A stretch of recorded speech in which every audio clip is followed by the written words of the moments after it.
Good morning, student. I am going to take your class 10th, class 10, subject Hindi.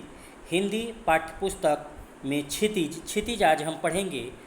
और क्षितिज पाठ 2 तुलसीदास जी को हम देखेंगे। तुलसीदास जी में राम लक्ष्मण परशुराम संवाद आपके पाठ में आज हम लोग इस पे विस्तृत अध्ययन करेंगे, स्टडी करेंगे।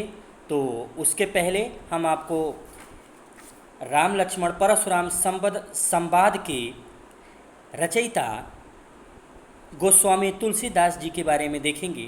तो आइए। गोस्वामी तुलसीदास का जन्म उत्तर प्रदेश के बांदा जिले के राजापुर गांव में सन 1532 में हुआ था। कुछ विद्वान उनका जन्म स्थान सोरो जिला एटा भी मानते हैं, यानी 2 जगह इनको मान्यता है। तुलसी जी का बचपन बहुत संघर्षपूर्ण था। इनके प्रारंभिक वर्षों में ही माता पिता में से उनका बिछोह यानी अलगाव हो गया था। कहा जाता है कि गुरु कृपा से उन्हें राम भक्ति का मार्ग मिला। वे मानव मूल्यों के उपासक कवि थे। राम भक्ति परंपरा में तुलसी अतुलनीय। राम भक्ति में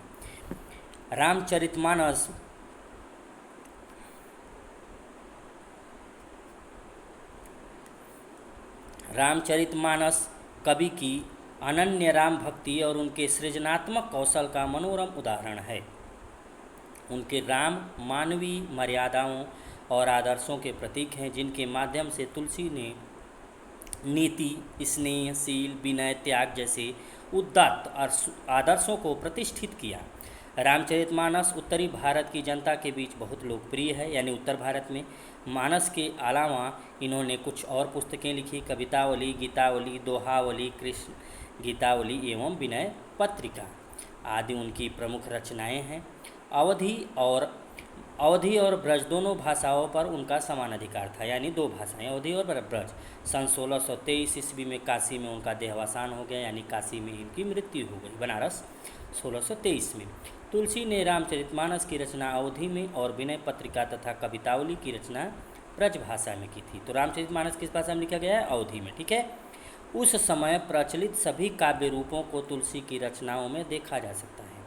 रामचरितमानस का मुख्य छंद चौपाई है तथा बीच बीच में दोहे, सोरठे, हरि गीतिका तथा अन्य छंद पिरोए गए हैं।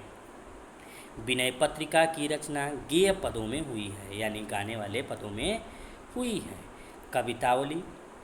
कवितावली में सवैया और कवित्त छंद की छटा देखी जा सकती है। उनकी रचनाओं में प्रबंध और मुक्तक दोनों प्रकार के काव्यों का उत्कृष्ट रूप। तो यह अंश रामचरितमानस के यानी जो आज हम पढ़ेंगे परशुराम संवाद, लक्ष्मण परशुराम संवाद, यह अंश रामचरितमानस के बालकांड से लिया गया है। सीता स्वयंवर में राम द्वारा शिव धनुष भंग के बाद, यानी तोड़ने के बाद, मुनि परशुराम को जब यह समाचार मिला तो क्रोधित होकर वहाँ आते हैं। शिव धनुष को खंडित देखकर वे आपे से बाहर हो जाते हैं। राम के विनय और विश्वामित्र के समझाने पर तथा राम की शक्ति की परीक्षा लेकर अंततः उनका गुस्सा शांत होता है। इसी बीच राम, लक्ष्मण और परशुराम के बीच जो संवाद हुआ उस प्रसंग को यहाँ प्रस्तुत किया गया है। परशुराम के क्रोध भरे वाक्यों का उत्तर लक्ष्मण व्यंग्य वचनों से देते हैं।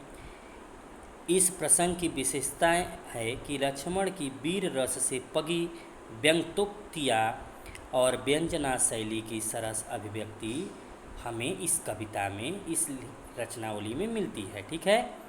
तो आपका यह पार्ट 1 कंप्लीट हुआ। अब हम पार्ट 2 में राम लक्ष्मण परशुराम संवाद देखेंगे। तो ओके, थैंक यू।